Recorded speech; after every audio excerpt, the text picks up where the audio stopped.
Bienvenue à cette réunion si importante. Il y a un des participants qui a le micro ouvert. Est-ce que vous pouvez le fermer, s'il vous plaît? Merci. L'interprète s'excuse, nous ne pouvons pas entendre l'oratrice. Il y a un écho et quelqu'un a un micro ouvert.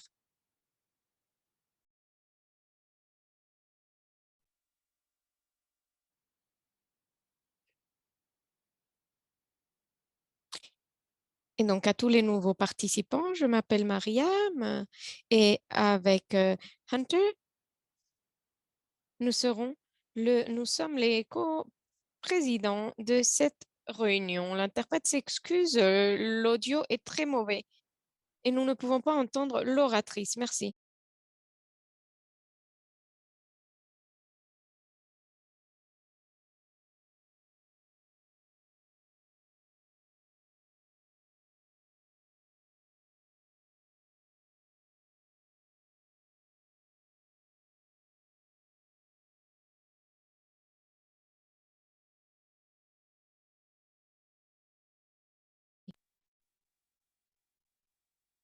Encore une fois, l'interprète s'excuse, mais l'audio de notre oratrice est très mauvais et cela ne permet pas une interprétation de qualité. Merci.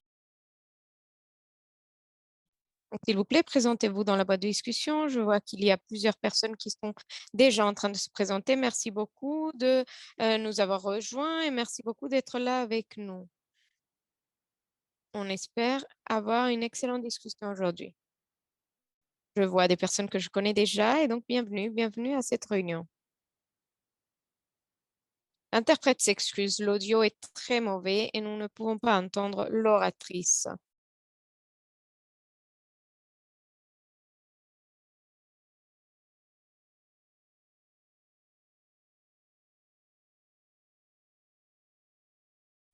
Nous allons donc maintenant avoir une mise à jour de nos interprètes ambassadeurs.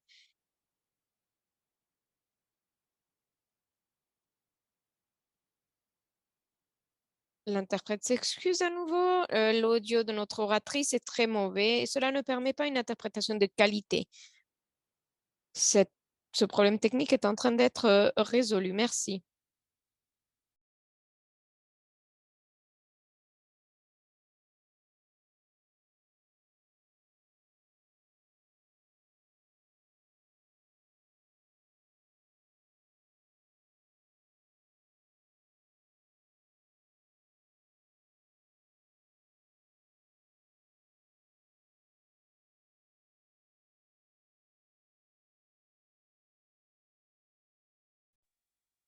Merci beaucoup, Myriam. C'est un plaisir d'être là.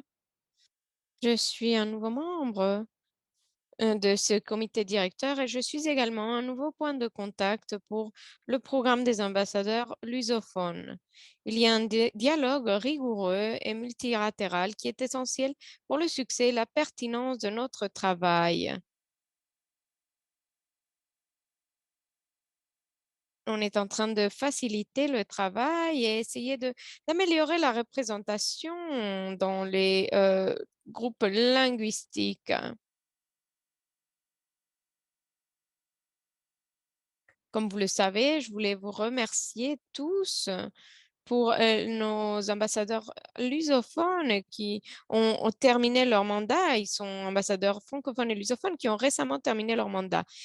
S'il vous plaît, diapositive suivante.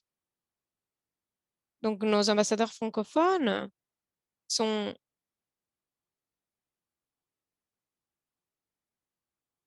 donc nos ambassadeurs francophones sont Jemima, Maury, Ida et Ibrahima.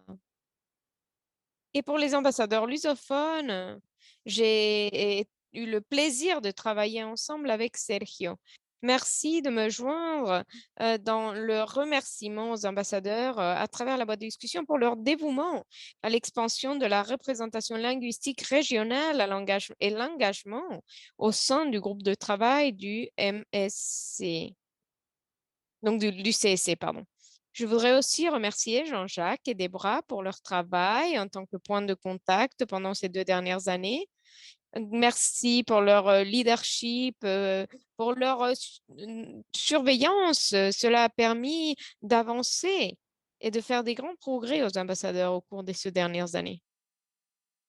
Donc, au cours de ces 2 dernières années, les ambassadeurs ont augmenté leur engagement et dans plusieurs régions. Et si on compare les forums virtuels de 2020 à 2022, nous avons vu une augmentation de la participation lusophone qui a augmenté de 8 à 29 et la participation française ou francophone de 34 à 111. Les deux groupes ont organisé des sessions virtuelles en ligne. Les ambassadeurs ont formé des membres. Les membres du groupe de travail CSC sur Springboard, notre plateforme en ligne. Les ambassadeurs lusophones ont également un groupe WhatsApp. Ils ont le lien dans la boîte de discussion pour tous ceux qui veulent se joindre à nous. Et donc, on veut vous demander, êtes-vous intéressé par l'augmentation de la participation et de la représentation des membres lusophones ou francophones dans votre région? Si c'est le cas, nous vous invitons à tous à prendre connaissance des critères de sélection pour ce poste bénévole et à nous faire part de votre intérêt jusqu'au 23 février. Le lien se trouve sur la boîte de discussion.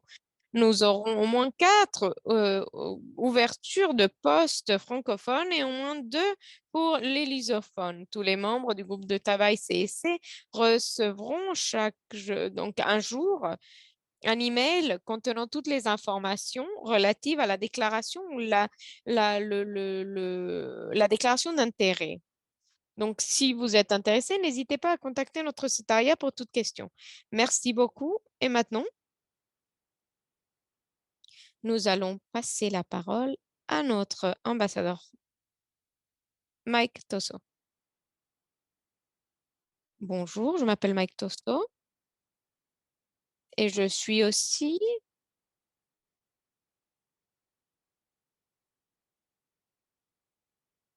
dans le comité de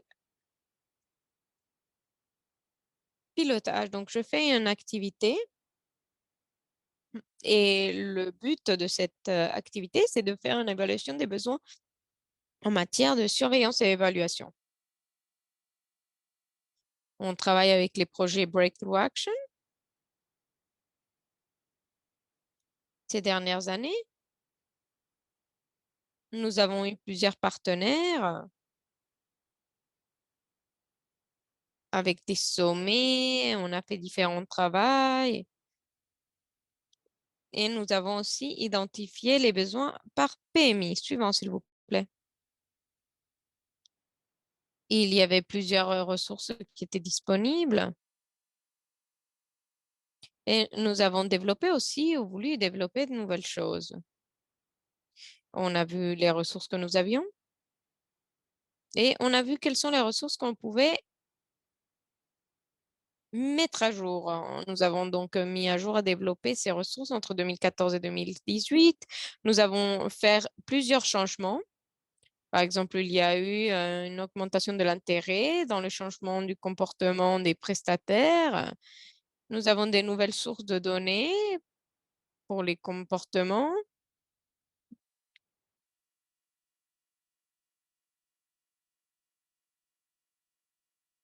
Donc, nous voulons que ces ressources soient adaptées et qu'elles soient mises à jour constamment. Suivante, s'il vous plaît.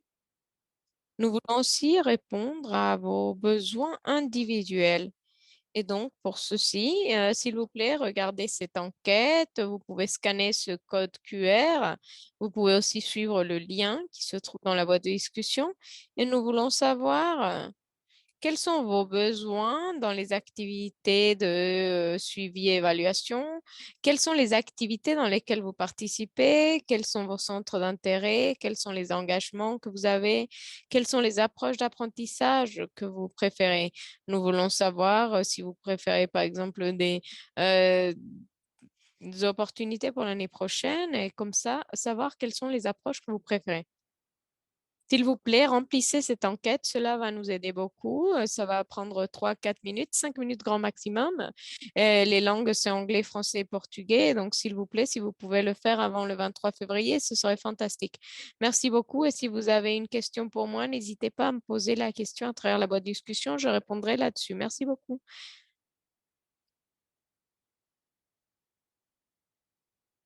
Merci beaucoup, Borsi. Bonjour à tous. Je vais parler un peu aujourd'hui du fait d'inclure la CSC dans les candidatures aux fonds mondiaux.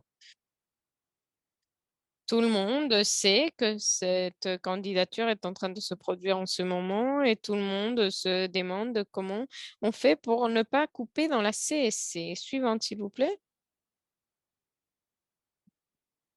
Donc, comme vous le savez, il n'y a pas eu la reconstitution des ressources du Fonds mondial en 2023 a été inférieure aux besoins.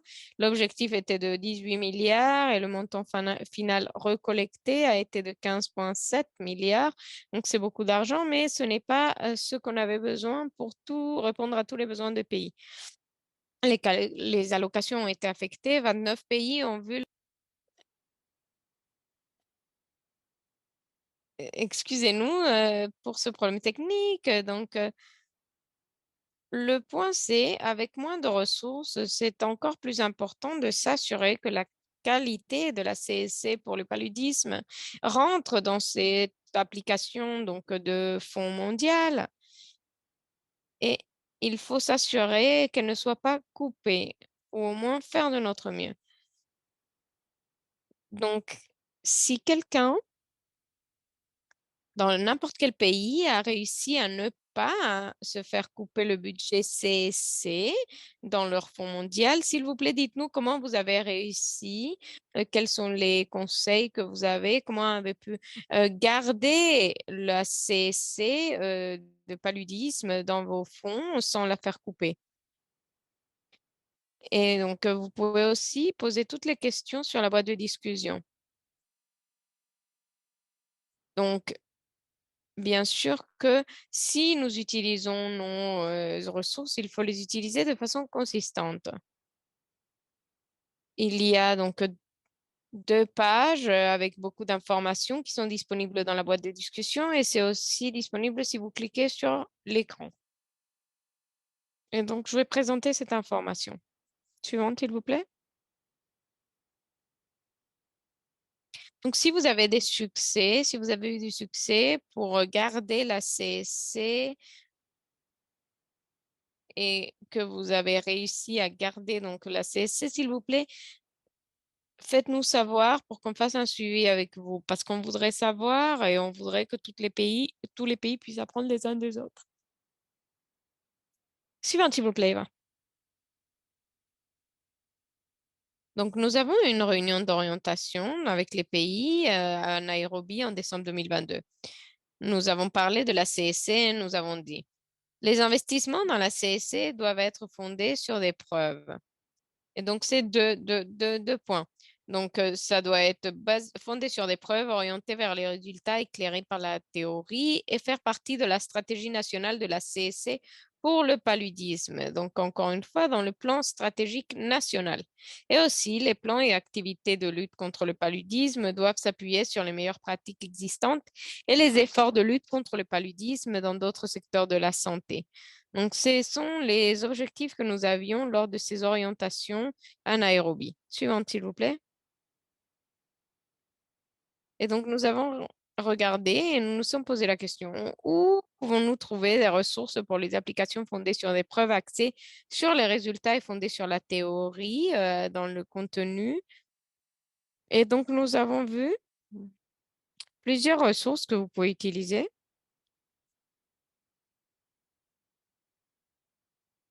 Et puisque tous les pays n'ont pas les mêmes données sur la CSC, on vous encourage à regarder les données d'autres pays pour justification. Mais il y a par exemple l'utilisation des moustiquaires. Donc, il y a une base de données et il vous donne l'information si les personnes ont accès aux données, aux moustiquaires, s'ils l'utilisent, est-ce qu'ils ont accès à ces données. Comme ça, nous allons pouvoir connaître quels sont les comportements et savoir où est-ce qu'on a des problèmes. Il y a aussi les enquêtes sur le comportement du paludisme et le tableau de bord. Et pour les pays qui ont déjà fait ce genre d'enquête, ils vont voir quels sont les comportements à problème. Il y a aussi des bases de données de preuves CSC sur le paludisme, vous connaissez peut-être déjà, mais il y a plusieurs articles qui parlent d'essais qui ont été faits, différents projets pilotes, pour voir qu'est-ce qui marche le mieux pour la CSC. Vous pouvez voir justement qu'est-ce qu'on peut utiliser pour ces ressources suivantes, s'il vous plaît.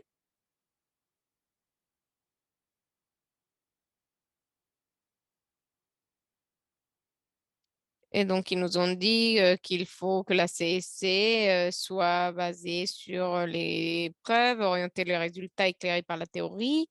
Et donc, nous avons plusieurs questions, mais si vous n'avez pas de données sur les enquêtes sur les comportements face au paludisme dans votre pays, envisagez d'ajouter le module CSC de l'enquête sur les indicateurs du paludisme à votre prochaine enquête. Cela vous donne des bons indicateurs pour les utiliser dans l'avenir. Il y a ce module qui a été utilisé et nous avons aussi le manuel de l'enquêteur et le guide d'interprétation qui se trouve là-dessus. Et oui, bien sûr, tout cela et tous les diapositives vous seront envoyés. Mais vous pouvez le trouver aussi dans le site de malaria.org. Suivant, s'il vous plaît. Aussi, il y a donc les activités qui doivent venir de différentes stratégies nationales de lutte contre le paludisme. Donc, nous avons des outils, nous avons des documents d'orientation pour vous aider à créer une solide stratégie nationale CSC pour le paludisme et qui suivent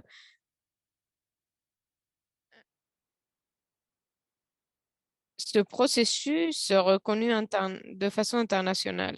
Et comme ça, vous avez un modèle aussi pour être sûr que vous êtes en train d'attendre les autres standards internationaux pour les stratégies nationales.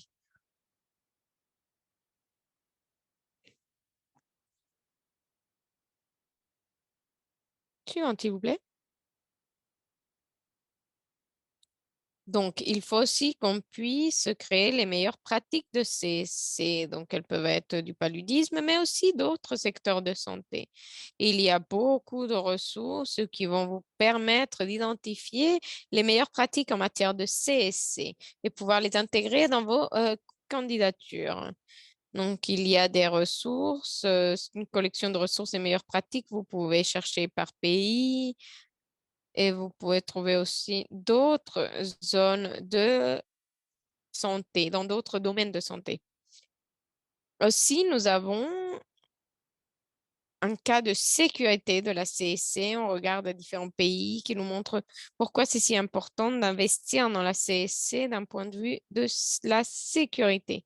Et ce serait très intéressant de revoir tout cela et l'appliquer à votre propre contexte pays. Comme nous avons vu dans d'autres appels. Il y a donc les stratégies de zéro malaria commence avec moi et les différentes stratégies. Et donc, comment on peut les intégrer tous les deux pour pas sacrifier donc une partie spécifique. Donc, le suivi et l'évaluation pour le paludisme et la CSC.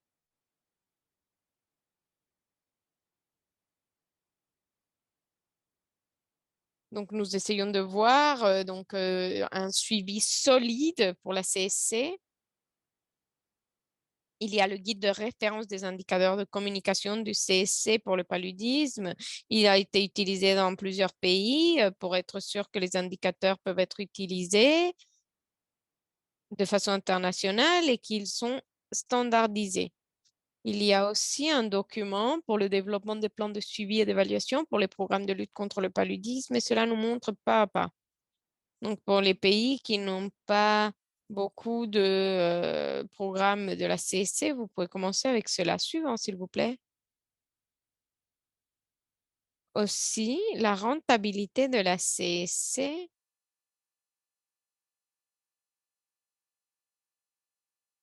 fait que ce soit une raison très pertinente d'inclure de la CSC dans la candidature. Par exemple, nous avons vu des cas de CSC, de paludisme en Tanzanie, qui est très rentable. Ce travail a été réalisé par Breakthrough Research avec le financement de PMI. Mais c'est juste que ce cas peut faire que la CSC soit renforcée dans vos applications. Suivante, s'il vous plaît.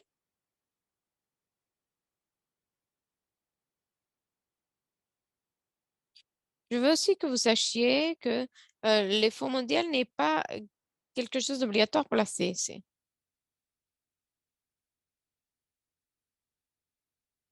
Et parfois, le fait de couper la CSC n'est pas dans les mains de la Fonds mondiale, mais plutôt d'un côté euh, local. Et donc, c'est pour ça que nous devons être des champions de la CSC. Il faut formuler et ne pas dire c'est une bonne chose, mais c'est une nécessité. Il faut montrer cette nécessité. Il faut aussi qu'on justifie de façon solide tout ce dont nous avons mis là-dessus. Parfois, auparavant, c'était le contenu qui était inclus n'était pas justifié.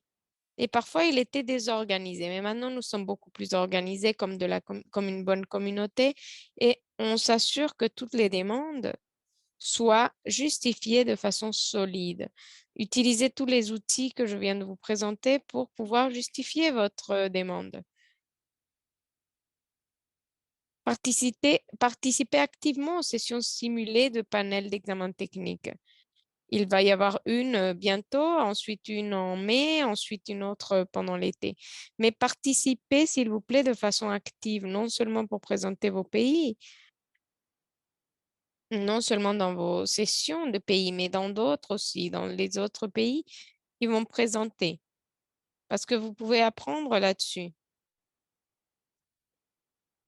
pour renforcer encore plus vos demandes. Ancrez tout dans vos stratégies nationales de coopération transfrontalière et vos plans stratégiques nationaux. Ne proposez pas seulement la sensibilisation et la Journée mondiale du paludisme, mais plutôt de la CSC stratégique. Et contrairement à ce que beaucoup pensent, les coupes budgétaires interviennent davantage lors de l'octroi des subventions et à l'instance de coordination nationale qui prennent plusieurs des décisions. Donc, il faut faire du lobbying auprès de la coordination nationale de votre pays. Et donc, si vous avez des personnes qui aiment bien la CSC dans le coordination nationale, alors ce sera beaucoup plus facile. Donc, essayez de trouver des personnes qui aiment bien la CSC là-dessus. Et aussi, cherchez toute occasion pour réduire vos coûts et mettez ces réductions en évidence dès le départ. Parce que nous sommes dans un environnement de coûts réduits. Suivante, s'il vous plaît.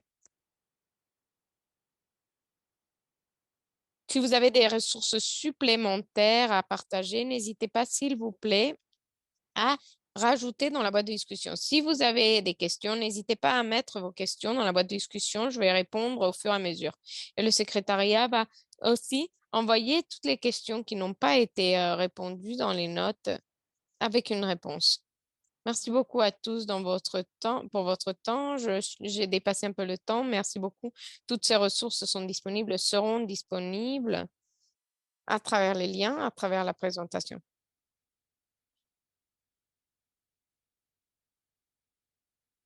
Et donc maintenant, je vais passer la parole à Kapasa Tikwase, qui vient de Path, pardon, où il fait, où il est conseiller. Il va nous faire donc notre présentation technique aujourd'hui. Merci beaucoup. Bonjour à tous. Bonjour. Je m'appelle Kapasa Sikasso. Je travaille pour Path dans un projet financé par PMI.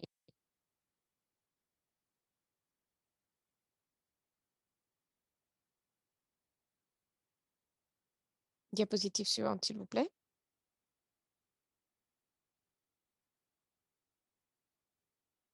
J'ai partagé quelques diapositives, pour, vous montrer la partie pertinente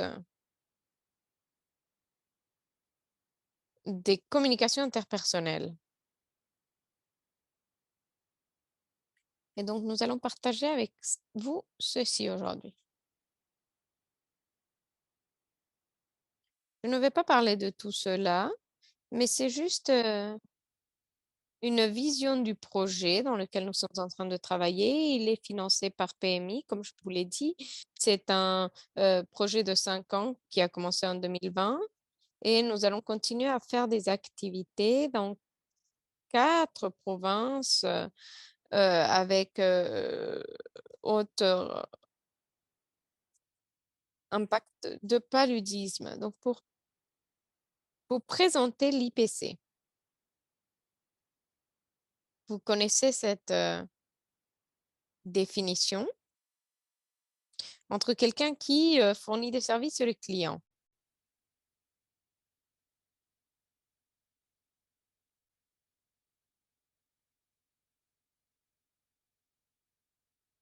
Mais ce que nous avons vu et ce que nous voulons présenter, c'est que la communication interpersonnelle est une communication personnalisée qui est prouvée parce que cela montre qu'il y a une accrue des principaux produits et services de lutte contre le paludisme. Suivante. Excusez-moi. Donc, juste un peu de contexte. La Zambie fournit une série de services de lutte contre le paludisme, dont le traitement préventif, interminant du paludisme pendant la grossesse. Nous avons aussi de moustiquaires imprégnés, d'autres. Mais ce que nous avons vu, grâce à l'enquête des indicateurs du paludisme menée en Zambie en 2021, donc par exemple sur le TPI, nous avons eu une augmentation de 65% des personnes interrogées recevaient 3 doses ou plus de TPGI dans les zones rurales. Donc, nous avons fait beaucoup d'information, éducation et communication. C'est très important, mais elles ne se traduisent pas toujours par l'adoption des comportements souhaités.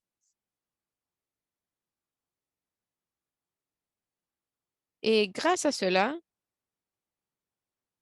nous avons vu que nous avons le plan stratégique national d'élimination du paludisme avec une approche de CSC, puisque l'éducation, l'information et la communication ne peut pas atteindre ce qu'on voudrait toute seule. Et donc, comme projet, nous avons changé notre initiative vers une approche CSC plus holistique. Donc, le projet maintenant utilise l'interprétation. L'interprète excuse, nous n'avons plus l'orateur. Nous avons perdu l'orateur. Nous n'entendons plus l'orateur. Bonjour, Kapassa, nous avons un problème. Nous avons perdu quelques secondes. Oui, je suis désolée. Donc, je disais que comme projet, nous avons passé d'une focalisation sur l'IEC à une approche CSC plus holistique.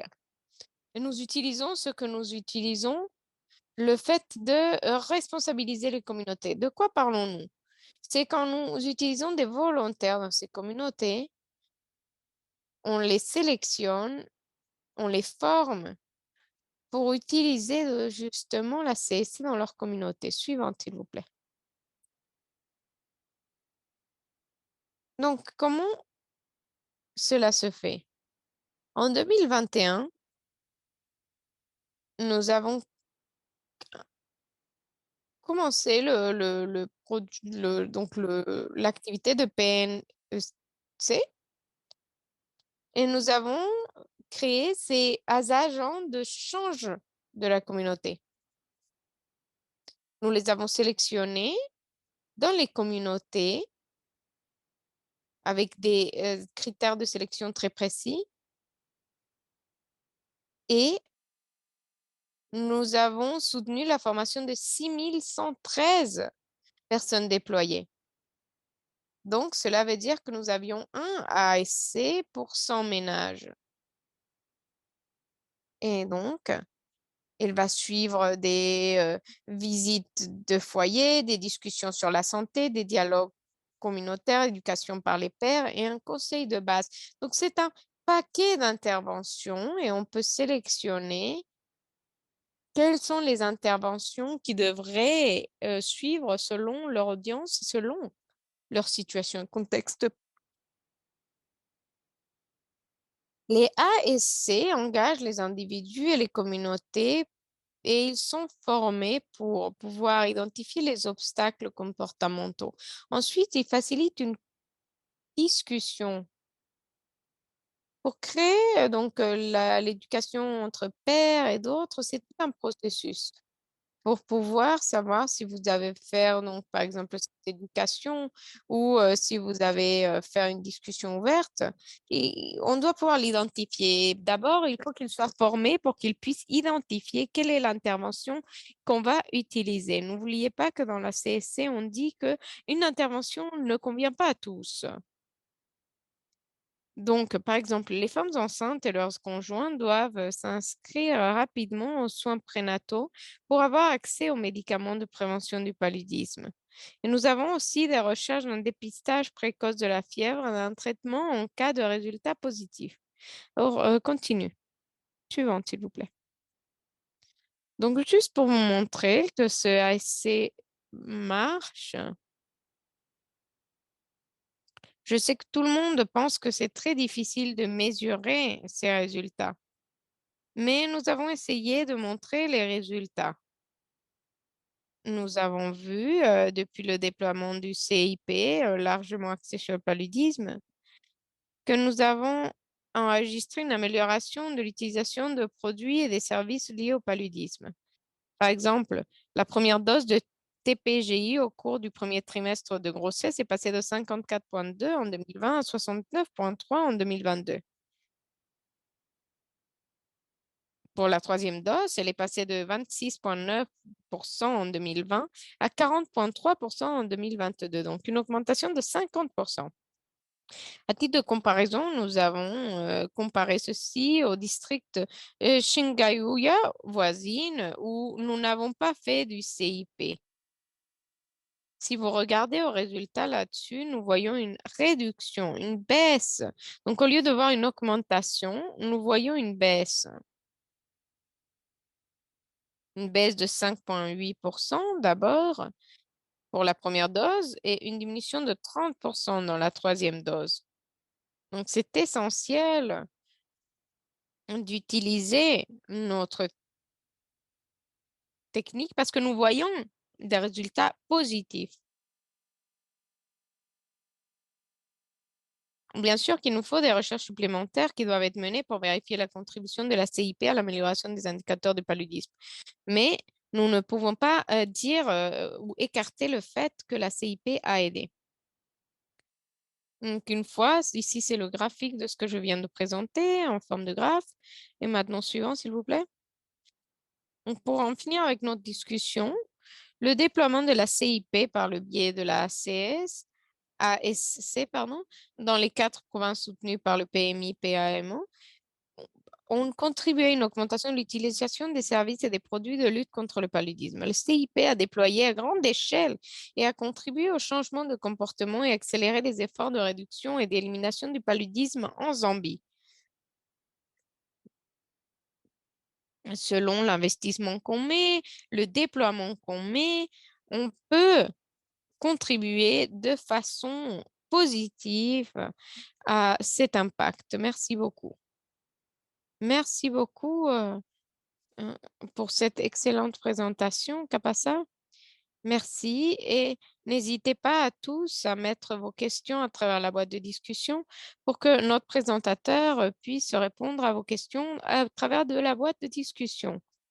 Il y a des questions qui sont déjà dans la boîte de discussion et nous avons tellement de questions qui sont donc dans la boîte de discussion. Est-ce que la programmation est basée sur les zones de transition? Y a-t-il une différence, par exemple, à ce qu'on va, euh, comment on va former les ASC dans des zones à forte incidence de paludisme versus les zones de précaution? Donc, merci beaucoup de votre question. Je vous ai dit que nous sommes dans trois zones de forte incidence de paludisme en Zambie. Mais nous avons une zone qui a 7 districts dans lesquels ils sont dans la phase de préélimination. Donc, on peut faire le même CIP. Mais les défis sont différents. Parce que, par exemple, pour la préélimination, quand les paludismes commencent à diminuer, nous voyons que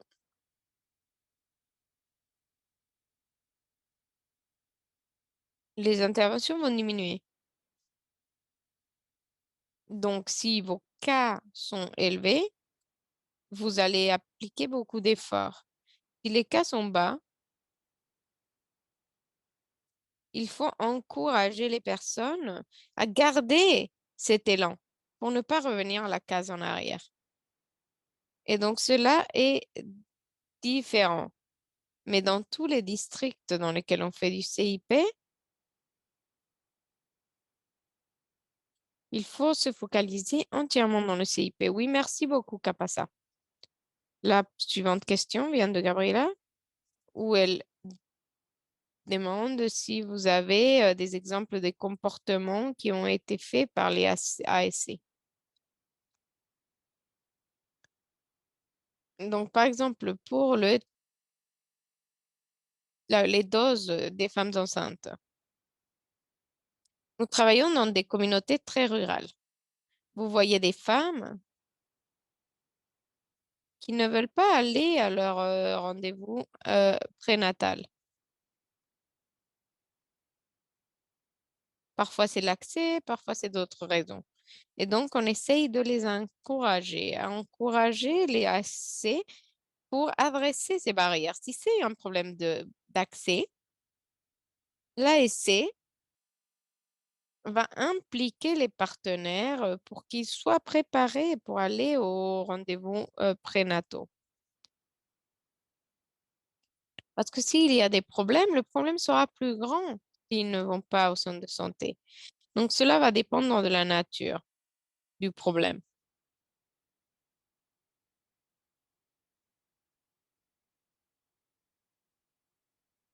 Si vous travaillez vos relations avec la communauté, ils vont s'ouvrir à vous et vous allez pouvoir essayer de trouver des solutions. L'ASC va essayer de faciliter la conversation pour qu'on puisse voir des changements dans ces zones.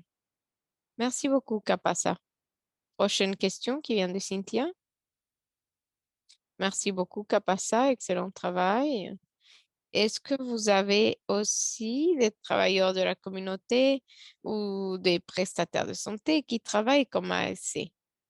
Oui, nous avons des travailleurs de la santé communautaire comme ASC. Ce que nous nous sommes rendus compte, c'est que ces personnes,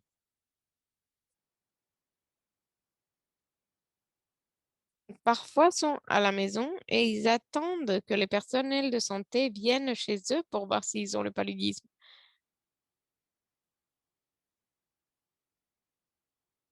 Ce sont des agents de changement.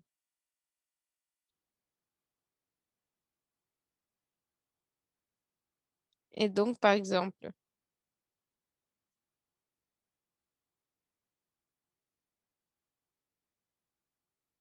ce sont des références. Il y a une collaboration entre ces travailleurs de santé de la communauté et ces agents du changement de la communauté. Nous avons une autre question de David. Il dit excellent travail. Quels sont les critères que vous avez utilisés pour sélectionner les ASC? Quel est le rôle des membres du village pour sélectionner les ASC? Excellente question. Nous pouvons partager à travers le secrétariat non, notre liste de critères que nous avons développés. Donc, un point important, c'est que cette personne vive dans cette zone. Et cette sélection est faite par les personnes du village et supervisée. Donc, c'est des critères qu'on utilise pour sélectionner ces 6113 personnes. Et on peut l'adapter à votre situation, bien sûr. Merci, Kapasa. Une autre question de Adriana. Y a-t-il d'autres communications pertinentes en plus de la CSC qui peuvent contribuer au changement que nous avons vu? Merci beaucoup, Myriam. Et merci beaucoup pour cette excellente question. Si vous suivez la présentation, nous avons dit que nous n'avons pas fait donc des communications de masse, mais il a des limites. Nous faisons de l'engagement communautaire. Nous faisons d'autres interventions, par exemple du marketing social. Nous faisons plusieurs choses parce qu'un seul effort va pas vous donner ce que vous avez besoin. Il faut pouvoir sélectionner là où on va investir pour qu'on ait le plus de bénéfices. Merci beaucoup, Kafasa. Prochaine question de Mariam. À quel point les suivis sont rapprochés et qui fait ces suivis? Comme je l'ai mentionné, pour les agents de changement de ces communautés,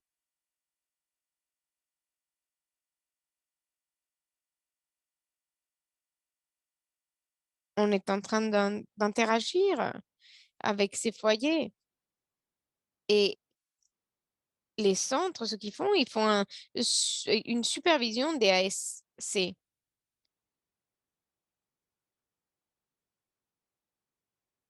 Donc, dans un mois, par exemple, ASC, ils vont donner donc ils vont avoir un objectif de 20 maisons sur 100 maisons, puisque ce sont des volontaires. Donc, il faut faire un suivi discret. Donc, une autre question. Quelles sont les sources de motivation pour ces membres ou ces agents de la communauté?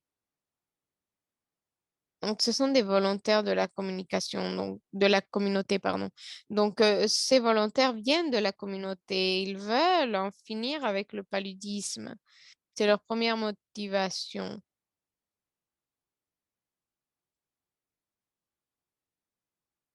On peut leur offrir une formation et cela leur donne une autre position dans la communauté parce qu'ils reconnaissent cette formation. Et on les rencontre de temps en temps quand ils font leurs réunions. Et s'ils viennent au centre, on leur donne le déjeuner. Ce sont de petites choses de motivation. Donc, on essaye d'équilibrer les choses. Merci beaucoup, Kapasa.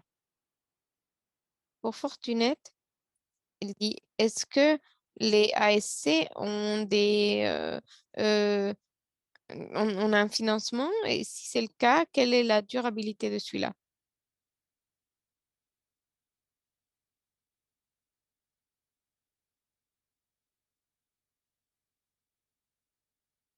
Nous n'avons pas une contribution financière pour l'instant en Zambie parce que nous n'avons pas de durabilité pour l'instant. Nous avons 6113 personnes. Imaginez-vous si on devait payer ces personnes, on ne pouvait pas, on ne pourrait pas soutenir ou faire que ce soit durable. Et donc, on garde le tout grâce à leur motivation. Nous sommes dans un endroit très éloigné et l'accès pour nous est très différent et difficile. Qu'est-ce qu'on peut faire comme un ONG local? C'est une question compliquée. Le Fonds global est en train de recevoir des demandes. Donc, pourquoi pas faire une demande au Fonds global et peut-être avoir un peu de soutien? Parce que si le gouvernement ne peut pas atteindre là-dessus, les ONG sont la meilleure ressource disponible. Mais il faut que ces ONG aient des ressources pour pouvoir soutenir la communauté. Donc voilà, peut-être une demande. Une autre question de Gabriela? Vous avez parlé de mettre le CIP à échelle. Y a-t-il une possibilité de le faire dans d'autres provinces? Donc pour l'instant, nous ne travaillons que sur 4 provinces, mais nous soutenons le programme national de paludisme. Donc cette adaptation de ce qui se passe dans le projet va changer d'échelle. Nous voudrions voir plus de provinces qui vont nous rejoindre. Mais mettre à échelle n'est pas que pour les provinces, c'est aussi dans les districts. Parce que l'idée, c'est que chaque district ait leur propre ASC,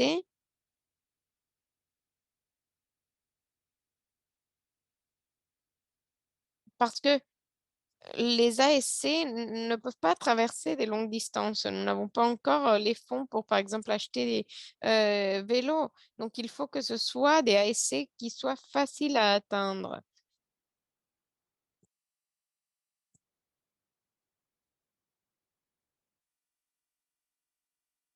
Merci beaucoup, Kapasa. Une autre question de Hélène.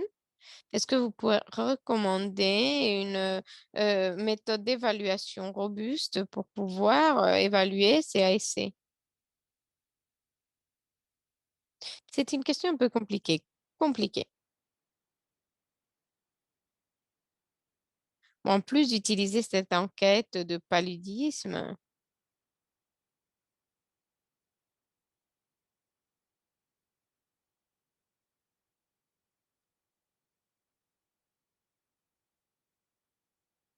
mais aussi, il faut voir si on peut faire d'autres études avec d'autres prestataires. N'oubliez pas que cette enquête de paludisme elle regarde les comportements, mais pas nécessairement les prestataires. Donc, si nous pourrions faire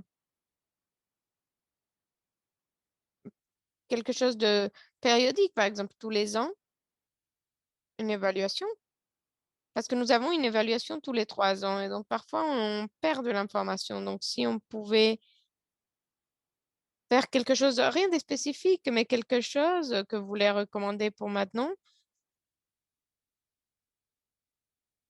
ce serait parfait parce que pour l'instant, nous avons besoin de recherche pour voir comment nous pouvons faire pour voir le travail des AIC.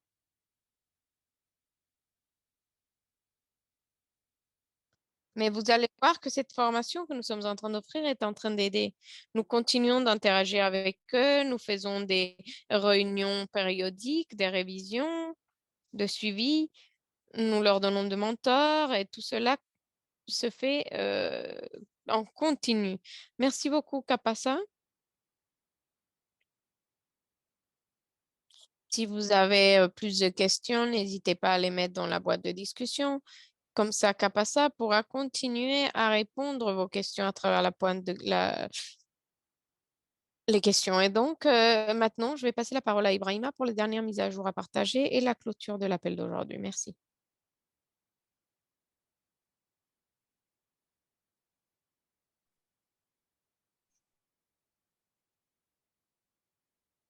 Alors, bonjour à tous. Je m'appelle Ibrahima Sano et je suis un membre du comité de pilotage basé en Guinée.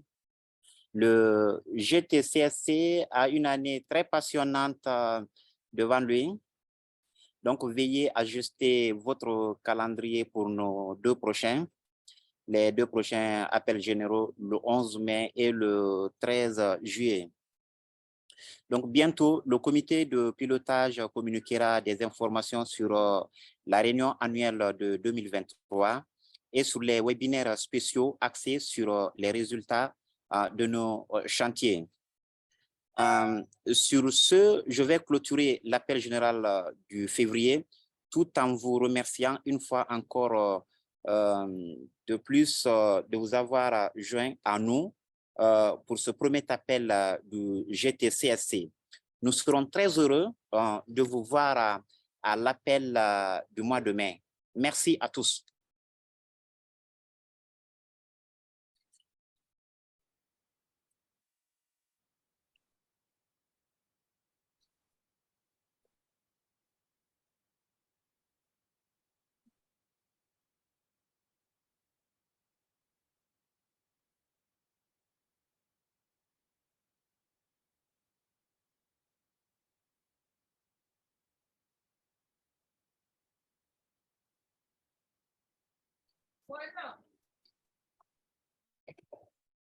Donc, merci.